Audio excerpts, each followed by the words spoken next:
everybody's coming out of the woodwork to help us. We're getting help from Novell. We're getting help from all the developers. Intel's really helping us. And they really want us to succeed. Why is that? Right. They all want to make sure that there's a choice out there. And they're all really scared about Microsoft. And they see NextStep as the only thing on the horizon that can challenge Microsoft in system software for the next several years. So we're enjoying a lot of help, and boy, we need it. So that's good.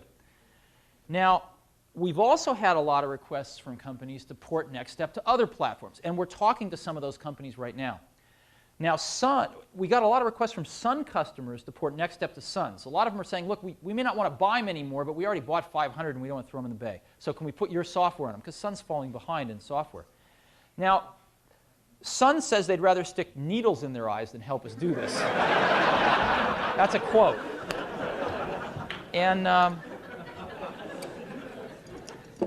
so we're evaluating right now which will be worse for Sun, if we port it or if we don't port it.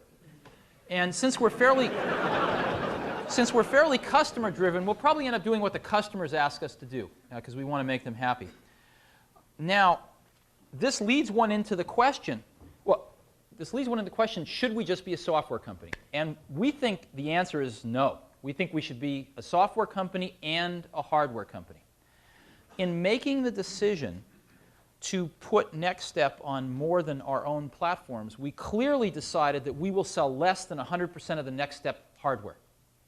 However, we think that the marketplace will grow and we will sell more absolute hardware. And secondly, the charter of our hardware division is to make the best NextStep hardware. Might not be the cheapest, might not be this, might not be that, but we think all in all we can make the best stuff. And I would love it nothing better than if someday we only sold 20 or 25% of the NextStep hardware. But I still think that's a billion-dollar-plus hardware business. And I'll get into one other hardware-related reason in a minute. In addition to that, if you look at how we sell our computers right now, we have a sales force in the US of about 130 professionals in the field out selling Next computers. They spend 90% of their time selling NextStep software and then 10% of their time selling the hardware. In other words, if they can get the customer to buy into NextStep, then they're going to sell the hardware, because right now we have the only hardware it runs on. So they are out there selling NextStep right now. And this is what is required to launch a new innovative product. The current distribution channels for the computer industry over the last several years have lost their ability to create demand. They can fulfill demand, but they can't create it.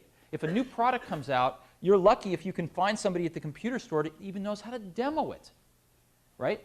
So the more innovative the product is, the more revolutionary it is and not just an incremental improvement, the more you're stuck, because the existing channel's only fulfilling demand. Matter of fact, it's getting so bad that it's getting wiped out because there are more efficient channels to fulfill demand, like the telephone and Federal Express. So we're seeing that the channel become condensed on its way to, I think, just telebusiness. So how does one bring innovation to the marketplace? We believe the only way we know how to do it right now is with a direct sales force out there in front of customers, showing them the products in the environment of their own problems and discussing how those problems can be mated with these solutions. A software-only company could never afford to field a direct sales force. With average selling prices of $500 a software package, you could never afford 130 professionals in the field.